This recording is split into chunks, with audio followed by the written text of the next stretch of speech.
دوسرا سوال یہ ہے وہ یہ ہے کہ وہ موارد جہاں خمس معاف ہے. اچھا اس کو میں بعد میں بیان کرتا ہوں, چلیں پہلے ہی بیان کر دیتا ہوں. وہ موارد جہاں خمس معاف ہے.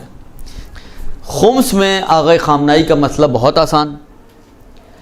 وہ کہتے ہیں کہ صرف وہ پیسہ جو آپ نے کما کر حاصل کیا ہے, کمانے کا کوئی بھی ذریعہ رہا ہو, چاہے آپ اجارے پہ نمازیں پڑھتی ہوں اس کے ذریعے کماتی ہیں, قرآن پڑھ کے کما رہی ہیں, ٹیوشنیں پڑھا کے کما رہی ہیں, سلائی کڑھائی کر کے کما رہی ہیں, یعنی کمانے میں ضروری نہیں کہ کوئی مل ہو, فیکٹری اور جاب اور باہر نکلیں گھر سے اور تبھی کمائی کہلائے, نہیں, گھر پہ بیٹھ کے بھی کما رہی ہیں. اگر کما کے پیسے آ رہے ہیں اور ان پیسوں کے آپ نے جو خرچے اخراجات کیے ہیں سال بھر کے اخراجات کے بعد اس میں سے کچھ بچ گیا ہے تو اس بچت کا خمس ہے.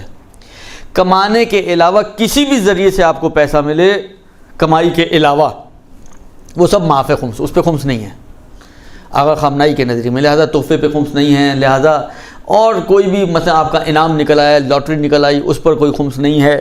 درست, اس لیے کہ یہ کمائی نہیں ہے آپ نے پیسے. تو آغا خامنائی کا تو بہت آسان ہے, کمائی کے علاوہ باقی سب معاف. درست. لیکن آغا سیستانی کہ جن کا نظریہ یہ ہے کہ ہر فائدہ, ہر نفع, ہر چاہے وہ کما کر حاصل ہوا ہو نفع, چاہے بغیر کمائے حاصل ہوا ہو, اس پر خمس ہے. وہ چند چیزوں میں خمس کے نہ ہونے کے قائل ہیں کہ ان پر بہرحال خمس نہیں ہے. اچھا یہ چند چیزیں آغا خامنائی میں بھی آ جائیں گی اس لیے کہ یہ کمائی نہیں ہے. اتفاق سے چار چیزیں ہیں, چاروں کی چاروں کمائی نہیں ہے, اور آغا خامنائی میں ویسی کمائی کے بغیر مال پر خمس نہیں ہوتا, تو یہ ان کے اندر بھی یہ ہیں ایکسیپشنز. لیکن یہ جو مانتے ہیں جن کے نظریے کے حساب سے ہونا چاہیے تھا وہ کہتے ہیں کہ یہ چار چیزیں یہاں پر خمس معاف ہے. کون سی چار چیزیں ہیں؟ پہلی چیز مہر. عورت کو جو مہر ملتا ہے, مہر کا پیسہ اس پر خمس نہیں ہے, چاہے 100 سال بغیر استعمال کے پڑا رہے آپ کے پاس, اس پر کوئی خمس نہیں ہے. درست. یہ اور بات ہے 100 سال شوہر کی جیب میں ہی پڑا رہتا ہے. درست. لیکن بہرحال خمس نہیں ہے اس کے اوپر.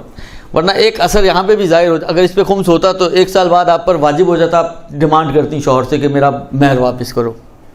واپس کیا کرو, ابھی تک دیا ہی نہیں ہے, دے دو. درست. یہ ڈیمانڈ آپ پر واجب ہو جاتی.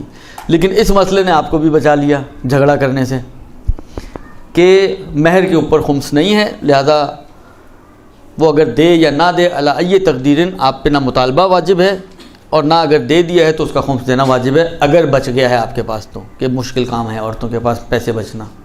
درست. یہ ایک. دوسری چیز جس کے اوپر خمس نہیں ہے وہ مال جو دیت کے طور پر آپ کو ملے. خیر ہمارے معاشرے میں یہ چیزیں اتنی نہیں ہیں, لیکن بالآخر اگر کوئی دیندار انسان ہے, فرض کریں کسی نے آپ کا نقصان پہنچا دیا, جاتے جاتے گزرتے گزرتے ہاتھ لگ گیا, مثلا فرض کریں آپ کا خون نکل آیا یا آپ کا جسم لال ہو گیا, درست, تو اس صورت میں بہرحال اس پر واجب ہے کہ وہ آپ کو دیت دے. اب یہ دیت کا پیسہ اگر اس نے دے دیا خدا نہ خواستہ تو اس کے اوپر خمس واجب نہیں ہے. یہ دو ہو گئے. دوسرا مورد ہو گیا دیت کا پیسہ, کہ دیت کے طور پہ اگر آپ کو پیسہ ملے تو اس پر خمس نہیں ہے. تیسرا مورد جو بنتا ہے طلاق خل کا عوض, جس کو ہمارے اردو میں طلاق خلا بولتے ہیں. یہ اصل میں لفظ ہے خل, خے لام عین, لام ساکن ہے لیکن ہمارے یہاں آ کے مفتوح ہو جاتا ہے, خلا ہو جاتی ہے. یہ حالانکہ جو غلط مشہور ہے یہ کہہ لیں آپ. تو یہ جو طلاق خلا ہے, اب میں خلا اس لیے بول رہا ہوں تاکہ آپ لوگ سمجھ سکیں, پریشان نہ ہوں آپ لوگ. اس کا عوض طلاق خلا ہوتی کیا ہے؟ دیکھیں طلاق خلا ہوتی یہ ہے کہ عورت جو ہے وہ شوہر کے ساتھ نہیں رہنا چاہتی, اتنی نفرت رکھتی ہے کہ وہ شوہر کے واجب حقوق کی ادائیگی کے اوپر آمادہ نہیں ہے, ایک چھت میں ایک بستر پہ اس کے ساتھ رہنے کے لیے تیار نہیں ہے. اتنی نافرمانی, کہتی ہے میں مر جاؤں گی میں یہ کام نہیں کروں گی, نہیں رہوں گی اس کے ساتھ, اتنی زیادہ نفرت رکھتی ہو. اب کچھ اسباب نفرت بیان کیے ہیں, وہ انشاءاللہ اگر جب یہ مسئلہ آئے گا تو اس وقت آپ کی خدمت میں عرض کروں گا. لیکن حالانکہ وہ جو بھی اسباب ہیں ان اسباب کی بنا پر اگر اتنی نفرت ایجاد ہو جائے شوہر اور بیوی کے درمیان, بیوی کی طرف اگر دونوں طرف نفرت ہے تو اس کو طلاق مبارات کہتے ہیں. یہ ایک طرفہ نفرت ہوتی ہے, بیوی نہیں رہنا چاہتی لیکن شوہر کو کوئی ایشو نہیں ہے, تو اب یوں سمجھیں کہ یہ بیوی سودا کرتی ہے اس کے ساتھ طلاق کا، کیونکہ طلاق کا اختیار تو مرد کے ہاتھ میں ہے، جب تک مرد نہیں دے گا طلاق تو نہیں ہوگی۔ تو یوں سمجھے کہ عورت اس طلاق کو اس سے خریدتی ہے، کہتے ہیں مجھ سے پیسے لے لو اور مجھے طلاق دے دو، معاوضہ لے لو اور طلاق دے دو۔ اب یہ معاوضہ مہر کے برابر بھی ہو سکتا ہے، مہر سے کم بھی ہو سکتا ہے، مہر سے زیادہ بھی ہو سکتا ہے، خلا میں جو آپس میں ان کی جہاں پہ ڈیل ہو جائے، ڈیل ہے نا ایک، جہاں پہ ڈیل طے ہو جائے وہ پھر عورت دے گی اس کو، اور اس عوض کے مقابلے میں مرد اس کو طلاق دے گا۔ یہ جو عوض مل رہا ہے مرد کو طلاق خل کی بدلے، اس عوض کے اوپر بھی خمس واجب نہیں ہے۔ بس مہر پہ خمس واجب نہیں ہے، طلاق خلا کا عوض اس پہ خمس واجب نہیں ہے، مہر عورت کے لیے، خلا کا عوض مرد کے لیے، اور دیت تو کامن ہے، کسی جس کو بھی مار رہا ہے اور جس کو بھی ملے گی تو اس پہ۔ یہ ہو گئی 3 چیزیں۔ چوتھی چیز تھوڑی سی تفصیلی ہے اور قابل غور ہے، تھوڑا دھیان دیجیے گا، توجہ کیجیے گا۔ دیکھیں وراثت، آغا سیستانی ایک شرط لگاتے ہیں، بلکہ تقریباً یہ آغا سیستانی کی نہیں، سب کی شرط، وہ وراثت جو متوقع ہو، مثلا باپ کو بیٹے کی وراثت متوقع ہوتی ہے، تو اس قسم کی وراثتیں کہ جس کی امید ہوتی ہے، توقع ہوتی ہے کہ یہ ملنی ہیں، وہ اگر ملے اور شرعی قواعد کے اعتبار سے ملے، اس کی وضاحت میں ابھی کرتا ہوں اس جملے کی، شرعی قواعد کے اعتبار سے ملے تو اس وراثت کے اوپر خمس نہیں ہے۔ اچھا، اب یہ ایک ایسا مسئلہ ہے کہ اگر اس کو میں پھیلانا چاہوں تو آج کا پورا دن اس پہ نکل سکتا ہے، اور نہ پھیلانا چاہوں تو ایک جملے میں ایک بات کہہ کے آگے بڑھ جاؤں تو وہ کچھ چیزیں آپ کی آٹومیٹکلی جن کو وضاحت دینے کی ضرورت پڑ سکتی ہے وہ کٹ جائیں گی، درست؟ تو ابھی میں یہی کام کر رہا ہوں، میں اس کی زیادہ وضاحت میں آپ کا وقت نہیں لگانا چاہ رہا۔ دیکھیں، یہ جو میں نے کہا نا کہ وراثت پر خمس نہیں ہوتی ہے، یہ اس وقت نہیں ہے خمس کہ جب اس جو مرا ہے، اس کا جو مال آپ کو ملا ہے، اس کی گردن پہ خمس نہ ہو، یعنی وہ خمس دے کے مرا ہے، حساب کتاب اس کا بالکل کلیئر تھا، یا آغا سیستانی کے بقول وہ خمس کو یا مانتا ہی نہیں تھا، یا مانتا تھا مگر دیتا نہیں تھا، عادی نہیں تھا، پریکٹس میں نہیں تھا۔ 3 صورتیں ہو گئیں، یا تو خمس دے کے گیا ہے، یعنی اس کے اوپر کوئی قرضہ نہیں ہے خمس کا، یا وہ خمس دیتا ہی نہیں تھا، ایسے مومنین بہت سارے آپ کو ملیں گے جو خمس نہیں دیتے ہیں، یہ بھی نہیں دیتا تھا، یا اصلا خمس کو مانتا ہی نہیں تھا۔ ان 3 صورتوں میں جو وراثت آپ کو ملی ہے، اس وراثت کا خمس آپ پر واجب نہیں ہے۔ یہ 100 سال بھی یہ مال پڑا رہے وراثت کا مال تو آپ پر اس کا خمس واجب نہیں ہوگا، بشرط یہ کہ یہ وراثت آپ کو شرعی قاعدے کے تحت ملی ہو۔ اب یہ تھوڑی سی وضاحت کی ضرورت ہے، میں نے پیچھے والے مسئلے میں تو کینچی مار دی، لیکن اس میں تھوڑا سا سمجھانے کی ضرورت ہے۔ دیکھیں،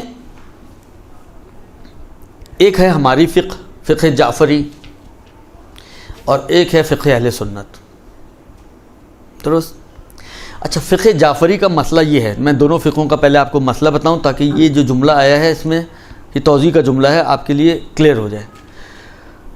فقہ جعفری کا مسئلہ یہ ہے کہ جب آپ وراثت کے احکام کبھی پڑھیں گی، یا پڑھے ہوں یا دیکھے ہوں یا نہ دیکھے ہوں، تو آج جا کے توضیح میں ذرا پیچھے مڑ کے دیکھ لیجئے گا، آخری چیپٹر، وراثت کے 3 گروپس بنائے گئے ہیں، 3 گروہ، 3 طبقے، 3 گروپس، جو بھی آپ کہنا چاہیں۔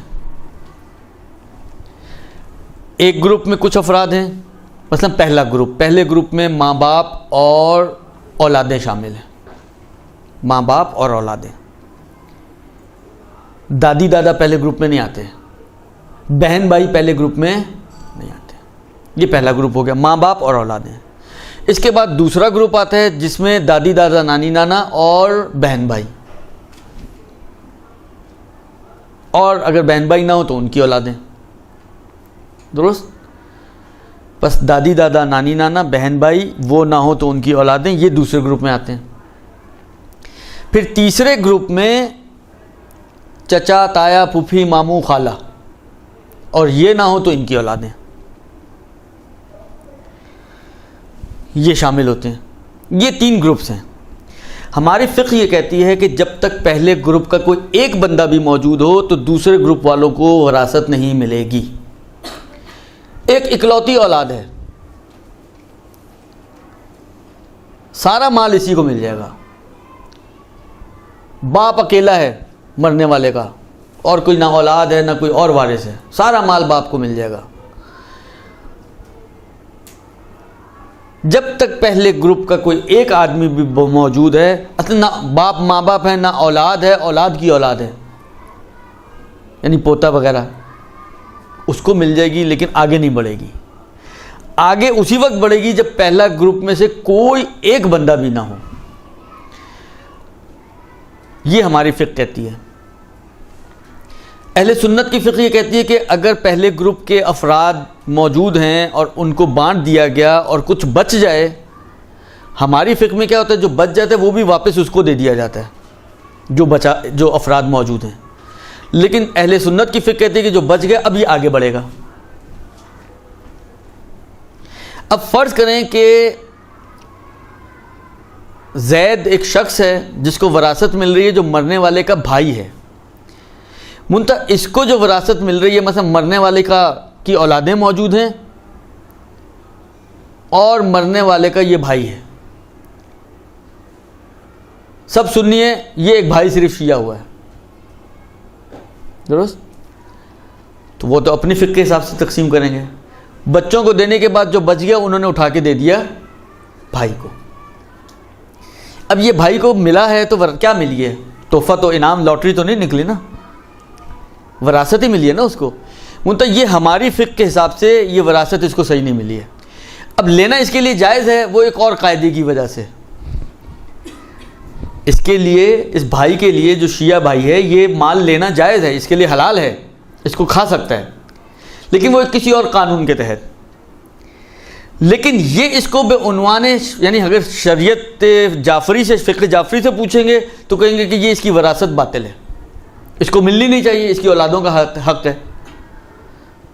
پھر کہہ رہا ہوں کہ اگرچہ سنی فقہ یعنی شیعہ فقہ کے حساب سے یہ مال اس کی اولادوں کا حق تھا، مگر ایک دوسرا قانون ہے جس کی بنا پر شریعت اس کو اجازت دیتی ہے، فقہ جعفری اس کو اجازت دیتی ہے کہ جو مل گیا یہ کھا سکتا ہے.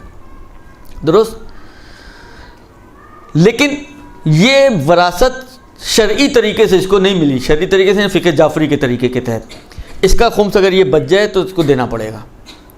لیکن اگر فرض کریں کوئی نہ ہوتا اور پھر صرف یہی بھائی ہوتا اور اس کو ملتی تو یہ شرعی طریقے سے ملی تھی، پھر اس کے اوپر اس کو خمس، چاہے یہ پڑی بھی رہتی تو اس کو خمس نہیں دینا پڑتا. سمجھ میں آئی بات؟ درست؟ بس یہ وراثت کہ جو شرعی طریقے سے ملی ہے، شرعی قواعد کی روشنی میں اس کو ملی ہے، یہ وراثت متوقع اگر ہو تو اس پر خمس واجب. یہ 4 وہ مورد ہیں کہ جو آقا نے بیان کیے ہیں کہ جس پر خمس واجب نہیں ہے، یعنی چیز میرے اختیار میں ہے اس کے باوجود خمس واجب نہیں ہے. 1-2 مورد اور بھی انہوں نے بیان کیے ہیں جہاں پر خمس نہیں بنتی ہے اس شخص کے اوپر. مطلب میں نے کسی ایسے شخص سے کوئی چیز خریدی کہ جس کے اوپر، اس چیز کے اوپر خمس واجب ہو چکا تھا اور میں نے خرید لی. درست؟ تو آیا اس چیز کا خمس بھی میرے اوپر آ گیا؟ کہتے ہیں نہیں، یہ خمس میرے اوپر نہیں آیا. ہاں 1 سال بعد اگر یہ استعمال نہ ہو تو میرے پہ خمس آئے گا، لیکن ابھی خمس میرے اوپر نہیں آئے گا. درست؟ یا مثلا کسی نے، مثلا فرض کریں میرے موبائل پر خمس واجب ہو گیا، میں نے کہا چلو اس سے جان ہی چھڑوا لو، میں نے تحفے میں کسی کو دے دیا. درست؟ یہ سمجھتے ہوئے کہ تحفہ گیا تو خمس بھی ساتھ چلی جائے، وہ جانے اور اس کا کام جانے. شریعت کہتی ہے نہیں، تحفہ تو چلو ٹھیک ہو گیا لیکن خمس تمہیں دینی پڑے گی.